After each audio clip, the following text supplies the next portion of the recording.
Pendant mon voyage, j'ai rencontré un mec super. Ce mec, c'est Étienne. Et en fait, Étienne, c'est un mec qui est Instagrammeur. C'est un mec qui fait de la télé, qui est aussi ostéopathe de métier. Et on a eu une conversation sur le fait d'apprendre. Comment apprendre tous les jours, comment mieux apprendre, comment s'entourer des bonnes personnes pour évoluer chaque jour. Et du coup, on s'est dit que cette conversation était tellement intéressante qu'on avait envie de la refaire avec toi en vidéo et puis de l'améliorer et puis voilà, et de la partager surtout.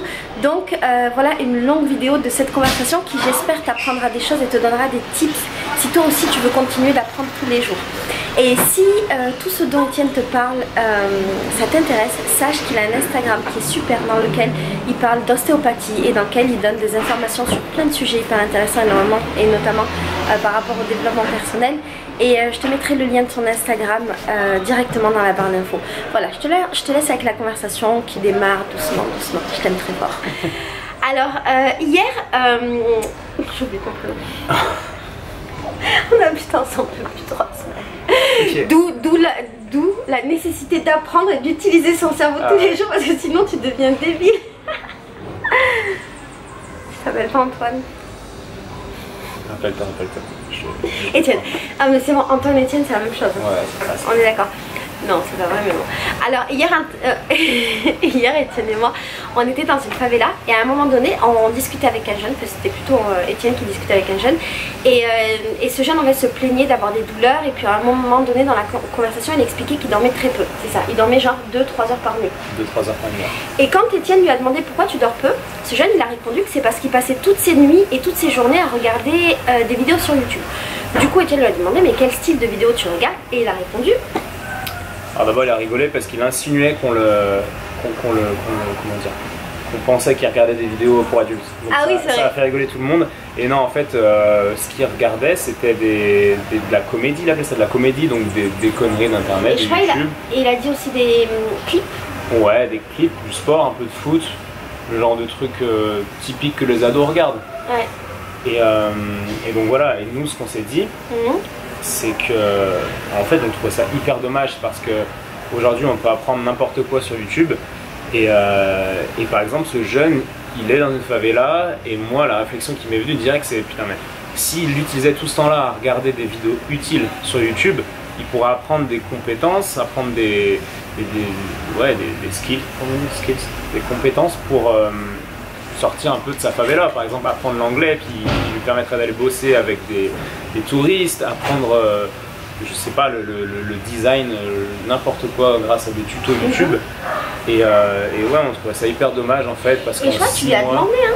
Tu lui as dit mais pourquoi tu regardes pas et il a rigolé, il a fait ouais. Tu vois en mode il savait pas trop en fait.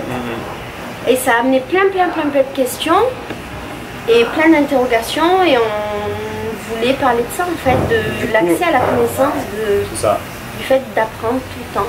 Ouais. Et qu'est-ce qui fait que les jeunes ou les gens tout court n'apprennent plus ou n'apprennent pas et comment remédier à ça? Alors là, comment remédier à ça, je sais pas, mais je pense que ce serait intéressant de parler de notre cas en fait, enfin de mon cas par exemple, parce que moi j'étais dans ce cas-là avant, c'est-à-dire que en fait j'ai toujours été assez bien entouré entre guillemets et je déléguais beaucoup de choses à mes amis. Ce qui fait qu'au final j'apprenais rien. J'ai appris à déléguer, ce qui est une bonne compétence vous allez me dire, mais j'apprenais rien de moi-même. Mais j'en ai eu marre à un moment donné et en fait ce qu'il faisait, j'ai eu une sorte de déclic qui faisait que j'apprenais pas, je me disais que je n'étais pas assez intelligent parce que j'étais avec des ingénieurs et je me disais ouais ils sont plus intelligents que moi, ils ont fait des écoles d'ingé, c'est vraiment des tronches, ce qui est un peu le cas. Et toi tu faisais quoi à l'époque? Et moi j'étais ostéopathe. Ce qui est vachement chouette. Ouais, ce qui est déjà chouette, mais je me mettais un peu en dessous et je pense que c'était juste un manque de confiance en mes capacités, en les capacités de mon cerveau qui faisait que je déléguais tout et en fait petit à petit j'ai commencé à essayer d'apprendre quelque chose. C'est con, mais juste monter un meuble Ikea qui avait l'air compliqué au lieu d'appeler un pote et dire est-ce qu'on peut le monter et puis de faire. Bah, je l'ai fait moi-même et en fait j'ai validé le fait que je pouvais comprendre une notice, puis j'ai validé plusieurs choses petit à petit comme ça et ça a été assez vite en fait ce déclic. Et maintenant aujourd'hui j'ai la croyance que en fait je suis assez intelligent pour apprendre n'importe quoi et ça c'est génial quoi. Et rien que le fait d'avoir cette croyance, ben tu peux vraiment apprendre n'importe quoi. C'est-à-dire que c'est pas la capacité de ton cerveau en fait, ce sont tes croyances permettent ou non de faire des choses. Des barrières mentales. Des barrières mentales, des croyances limitantes, exactement. J'avais fait une vidéo sur ça, sur les barrières mentales. C'était pas exactement sur le même sujet. C'était les barrières mentales, tu sais, dans le cas où, par exemple, moi je suis d'origine algérienne et en fait par rapport à ma culture, il y a plein de choses où on m'a dit, et puis je viens d'une cité, il y a plein de trucs où on m'a dit, ben, comme tu viens de là et comme tu es de cette origine, tu peux pas faire ça ou tu peux pas accéder à ça ou machin. Et du coup je le faisais pas et moi j'avais pas de modèle pour me montrer qu'en fait c'était possible. Ouais. Et peut-être que ce jeune de favela il est dans le même cas, c'est-à-dire qu'il n'a pas de modèle pour lui montrer qu'en fait il peut faire des choses, qu'il peut apprendre, qu'il peut. Donc peut-être qu'il croit qu'il peut pas apprendre. Peut-être, il a forcément des croyances limitantes et ça c'est hyper important en fait de parler de ce rôle de modèle. Moi c'est quelque chose qui me tient à cœur. Quand je dis que je veux inspirer les jeunes, en fait, je trouve que la meilleure façon de les inspirer, c'est c'est ce qu'on fait en fait, c'est de partager ce qui a été notre parcours, d'expliquer comment nous on a fait, pour que les gens puissent se dire, ben ouais, c'est possible quoi. C'est pareil avec le voyage. Combien de personnes nous disent, waouh, c'est génial ce que vous faites, moi je pourrais pas, et en fait, ces gens-là sont exactement les mêmes que nous. Ah oui. Sauf qu'ils ont encore cette croyance limitante dans leur cerveau qui les empêche d'acheter le billet d'avion et de partir. Parce que concrètement, dans le voyage, il n'y a rien de très compliqué. Il y a des galères, on va pas vous dire que c'est toujours simple, mais autant de galères que dans la vie de tous les jours, et peut-être par contre plus de joie, plus de bonnes choses quand même au final que dans la vie de tous les jours. Et ouais, je crois que c'est une grosse question de croyances limitantes. Je sais pas ce que tu en penses. Si, mais en fait moi j'ai parlé, tu t'expliquais ton cas. Et dans mon cas, par rapport à l'accès à la connaissance, c'était pas une question. Il y avait cette question-là des barrières mentales. T'appelles ça comment toi? Croyances limitantes. Des croyances limitantes, c'est la même chose. Moi, c'était plutôt une histoire de complexe. En fait, je saurais pas dire pourquoi, mais depuis que je suis petite, j'ai peur d'être bête.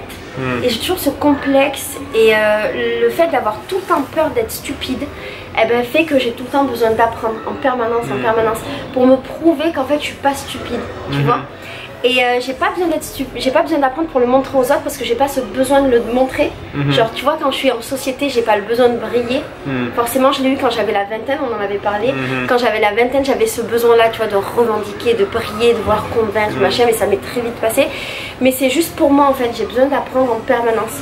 Et c'est ce qui m'a donné la force de ne jamais me reposer sur ce que j'étais. Et plus j'ai grandi et plus j'ai appris et plus je me suis rendu compte qu'en fait je savais rien et qu'il fallait que je continue à apprendre. Et c'est un truc sans fin en fait dans mon cas. Enfin, je pense que c'est comme ça pour tous les gens qui sont dans une dynamique d'apprendre. C'est que il y a le proverbe de je sais pas qui là, il y a un mec trop connu qui a dit un truc genre plus tu sais, moins tu sais, un délire comme ça, mais c'est genre trop connu. C'est trop la honte de pas savoir. D'accord. Tu sais pas qui c'est qui a dit ça? Il y en a plein qui ont dit ça. Ah ouais. Tout ce que je sais, c'est que je ne sais pas, par exemple. Ah ouais, c'est bien. Socrate, je sais plus. Un mec trop connu, le mec qui était trop en place. Non mais c'est vrai, je te jure, plus j'apprends et plus je me rends compte que je sais rien. Et parfois ça me fait, quand j'imagine toutes les connaissances du monde, tout ce que j'ai à lire, tout ce que j'ai à apprendre, quand je pense à tous les livres et tout, ça me fait un peu, je vois comme une spirale et comme ça me donne le vertige un peu. Mais c'est vachement bien, moi ça me pousse. Ça me donne le vertige de me dire mon Dieu, tout ce qu'il y a encore à apprendre, c'est tellement beau. Et il y a plein de gens qui sont pas dans ce mode de pensée là et qui sont dans un système où ils apprennent plus, où ils ont arrêté d'apprendre à un moment donné de leur vie. Des fois après l'école ou des fois après le premier boulot, des fois après les premiers mois après le premier boulot ou après un nouveau boulot. Et ils sont dans une dynamique où ils apprennent plus et juste ils sont dans la vie quoi. Et ils se suffisent de ce qu'ils ont. Tu vois ce que je veux dire? Ah, je vois exactement ce que tu veux dire. Moi j'ai le cas avec mes patients en fait. Ah mais oui, tu me disais que tu leur en parlais de ça à tes patients. Nous en tant qu'ostéo on peut pas prescrire de médicaments, de choses comme ça. Mais du coup moi ce que j'ai l'habitude de faire c'est d'envoyer des liens de vidéos, des liens d'articles pour donner un exercice aux patients en fait. Et je leur donne souvent des liens vers des vidéos qui ont pour but de leur redonner un peu confiance et leur permettre d'oser des choses. Parce qu'il y a tellement de gens qui sont dans des routines qui font plus rien en fait, qui croient plus en eux. C'est-à-dire que je leur dis qu'il faut faire peut-être un peu plus de sport, se mettre au footing. Et pour eux c'est une montagne en fait de se mettre au footing. Ils savent pas comment faire, combien de kilomètres courir, ils savent pas où aller, tu vois, tout paraît énorme. Alors qu'au final, prendre une paire de baskets et aller courir un petit peu au feeling, tout le monde peut le faire. Et ouais, il y a beaucoup de gens qui sont... t'encourages tes patients à apprendre. Ah ouais, carrément. Les patients, j'encourage les jeunes à apprendre parce que ça on en parlait hier aussi. Je crois qu'aujourd'hui la société change tellement vite que les plus gros potentiels en fait sont les gens qui ont cette capacité d'apprendre de nouvelles choses en permanence. C'est-à-dire que notre boulot, on le fera sûrement pas toute notre vie, nous qui sommes jeunes. Et ouais, la meilleure capacité à avoir aujourd'hui, c'est cette faculté d'apprendre de nouvelles choses et de s'adapter. D'ailleurs, il y a une citation, on va placer la citation en sachant cette fois, c'est de qui ça vient? de Darwin, qui dit que les espèces qui survivent ne sont pas les plus fortes ni les plus intelligentes, mais celles qui s'adaptent le mieux. Et je crois que c'est aujourd'hui 100% vrai dans notre société qui bouge à 200 à l'heure. C'est-à-dire qu'il y a plein de gens qui vont se retrouver bloqués, des gens qui sont dans leur métier depuis 30 ans, qui vont voir leur métier disparaître à cause des nouvelles technologies, qui vont être complètement bloqués. Puis tu as des jeunes qui vont arriver, qui vont changer de métier, aller de métier en métier, et qui vont être comme comme un poisson dans l'eau qui s'adapte au courant, quoi. Hier, ce dont on parlait aussi, c'était du lien entre le fait d'apprendre et le bonheur. Ah oui. Tu veux que je développe un peu? Ouais. Allez. C'est-à-dire que, alors ça vient pas de moi du tout, hein. Enfin il n'y a rien qui vient de moi. Je vous conseille de lire, de regarder un peu les écrits de Frédéric Lenoir, qui est un philosophe, écrivain, je sais pas trop comment on peut le qualifier. Et en fait il explique que l'apprentissage, le fait d'apprendre quelque chose engendre la joie. C'est-à-dire que c'est quelque chose d'automatique chez l'être humain. Il prend l'exemple souvent de quelqu'un, d'un gamin qui va apprendre à faire de la bicyclette. Il dit qu'est-ce qui se passe quand le gamin, pour la première fois il enlève ses roulettes, il ressent de la joie, il est tout content. Pareil pour le gamin qui réussit finalement à faire son puzzle ou son Lego, je ne sais quoi. Et comme je disais tout à l'heure, il y a beaucoup de gens qui se privent en fait de cette joie d'atteindre un petit objectif, d'apprendre quelque chose par fainéantise, je sais pas, par routine. Ou parce que ça prend beaucoup d'énergie aussi. Imagine si tu es une maman. Tu as des enfants, tu as un travail, tu as un mari ou pas de mari, et tu es dans une routine où tu dois tout le temps faire des trucs, ou même tu peux être un papa et aller tous les jours travailler, rentrer à la maison et avoir ta femme et tes enfants, ou même être un étudiant c'est pas un bon exemple parce que lui il apprend à l'école, mais tu peux avoir un petit travail, ne pas être une maman ou un papa, mais tous les jours travailler des heures et des heures. Le soir quand tu rentres chez toi, tu n'as peut-être pas forcément l'énergie pour, mais il faudrait trouver le bouton sur lequel appuyer pour avoir l'énergie, c'est important. C'est clair. Alors pour avoir l'énergie, là aussi j'explique souvent aux gens que sur une journée en fait, quand on se lève le matin, on a je prends l'image d'un verre d'eau, c'est-à-dire qu'on a une dose d'énergie qui est pleine, logiquement si on a passé une bonne nuit. Sauf que ce qu'on fait dans la plupart du temps, je vais prendre l'exemple typique, c'est qu'on utilise cette énergie, c'est qu'on va au boulot. Donc on utilise toute cette énergie pour quelqu'un, en fait pour notre patron en l'occurrence, et ensuite on rentre chez soi le soir, etc. Puis on a le verre qui est presque vide d'énergie. En fait, l'idée, c'est intéressant parce que à l'échelle d'une vie, c'est pareil. Il y a beaucoup de gens qui utilisent leur énergie pour attendre la retraite. Au final, à la retraite, ils n'ont plus d'énergie pour faire ce qu'ils ont toujours voulu faire, qu'ils font jamais du coup. Et l'idée, c'est de commencer les journées par soi, pour soi. C'est-à-dire se lever plus tôt et utiliser le trop plein d'énergie, toute l'énergie pour faire quelque chose pour toi. Et en l'occurrence pour apprendre, pour lire un livre, pour apprendre une nouvelle langue ou quoi que ce soit, et pour déclencher la joie qui automatiquement arrive après avoir appris quelque chose. Ah c'est chouette comme idée de faire ça. Ouais, j'essaie de faire passer ce message, mais après encore une fois il y a les contraintes de la vie de tous les jours, les enfants amenés à l'école, etc. C'est pas facile, mais ce qui est intéressant c'est que j'ai des patients qui ont la même vie. Moi, objectivement, je vois que c'est à peu près pareil, le même schéma familial, etc. Puis il y a des mamans, pour prendre l'exemple d'un maman, qui font ces choses-là, puis d'autres mamans qui font pas du tout et qui peuvent pas, mais elles peuvent, parce que je vois plein de mamans différentes. Ce que tu dis, ça me fait beaucoup penser aux Brésiliens. Et une conversation que j'ai avec les Brésiliens ces derniers temps, parce qu'en fait, par exemple, ici au Brésil, les gens travaillent énormément. Et au début, moi je suis arrivée au Brésil en ayant l'image des Brésiliens qui vont à la plage, qui dansent la samba et qui font du foot, et je me disais bon, les Brésiliens ne travaillent pas. Et en fait c'est faux, les Brésiliens passent leur vie à travailler. Et ici au Brésil, les gens dorment que quelques heures par nuit. Il est très commun ici de dormir genre 4-5 heures, pas plus. C'est ouf hein. Parce qu'en fait les Brésiliens, ils ont un premier travail. Très souvent ils ont un deuxième travail dans la journée, parce que la vie est difficile, et même à Rio, la vie est super chère. Et après le soir, ils font la fête, parce que les gens ici arrivent à trouver l'énergie pour eux, à la différence peut-être de nous. Et ils sont tous hyper engagés dans des associations, dans des trucs sociaux, des projets sociaux et compagnie. Et très souvent, en plus de tout ça, la semaine, ils prennent des cours. Et la plupart des Brésiliens que j'ai rencontrés continuent d'apprendre, apprendre. Et ils sont hyper disciplinés. Moi, je suis choquée. J'ai un pote à moi qui est acrobate, le clown. Et alors lui par exemple, tous les matins, il s'oblige, il n'a pas un travail fixe. Hein. tous les matins, il se réveille à 7h du mat et à 8h tous les matins, il apprend à jouer du violon. Et alors, il le dit, je sais pas jouer du violon, je suis mauvais, mais à un moment donné, j'ai fait le choix d'utiliser mon temps pour ça. Et il me dit, bah, si tous les jours je me lève en me disant ah aujourd'hui je vais pas faire du violon parce que j'ai ça à faire, parce que j'ai pas envie, parce que j'ai la flemme, parce que machin, et ben c'est très facile tous les jours de trouver des excuses pour pas apprendre. Donc comme j'ai décidé d'apprendre, et ben je suis obligée tous les matins, je m'oblige à me lever quoi qu'il arrive et je fais mon cours de violon. Et c'est une autodiscipline qu'ont les Brésiliens dont je suis hyper fan. Je comprends pas leur délire parce que je me dis, nous en France on a un seul travail, on rentre à la maison, on est défoncé, on regarde la télé. Enfin moi j'ai pas de télé, mais les gens vont passer des heures et des heures à regarder la télé ou aller sur Facebook ou aller sur internet ou aller sur machin. Et je trouve qu'ici c'est complètement différent de chez moi. Ouais.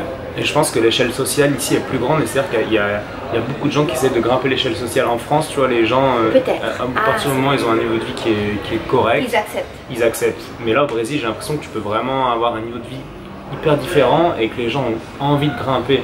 Comme Janaïna, notre pote, on a une amie qui est un parfait exemple, elle apprend en permanence et elle me disait tout à l'heure son objectif, c'était elle me disait, moi ce que je veux c'est avoir un certain niveau de vie, et pour ça en fait ils n'ont pas le choix, il y a tellement de monde, ils n'ont pas le choix, il faut aller étudier, il faut apprendre et sortir du lot quoi. Et ça me fait penser, ici au Brésil les gens ils ont beaucoup de tests.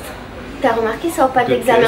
Ouais. En fait, ils ont des examens tout le temps. Et donc, je crois qu'ils sont dans cette espèce de dynamique d'apprendre. Mais ils ont des examens pour tout. Et c'est très difficile parce qu'au final, enfin, quand moi je compare avec la France, c'est que nous, on a accès à tout. Mais on est beaucoup souvent feignants. Et donc, comme on sait qu'on a tout, on ne prend pas forcément nos chances. Ici, par exemple, tu choisis pas tes études. Tu savais ça? Tes études supérieures. Ça veut dire que, alors si par exemple, tu veux, je sais pas, tu veux faire des études de médecine, ben, c'est pas du tout sûr que tu aies de la place. C'est pas du tout sûr que tu sois accepté, et en fait tu dois faire plein de tests, donc des examens de plusieurs matières différentes. Tu vas faire peut-être des examens de biologie, de mathématiques, de littérature, de traduction, n'importe quoi, pour espérer peut-être être accepté dans l'examen que tu veux. Et si ça se trouve tu ne seras pas accepté, et si ça se trouve tu vas faire des études de maths alors qu'en fait tu voulais être en littérature. Ils choisissent pas. C'est chaud hein, leur système. C'est vraiment chaud. Et du coup et ben les gens ils apprennent encore plus et ils travaillent encore plus. Et ils font tous de la musique. Quasiment tous les gens que je connais ici, ils font soit de la musique, soit du sport, soit un loisir, soit machin. Et donc ils sont dans une dynamique d'apprendre tout le temps.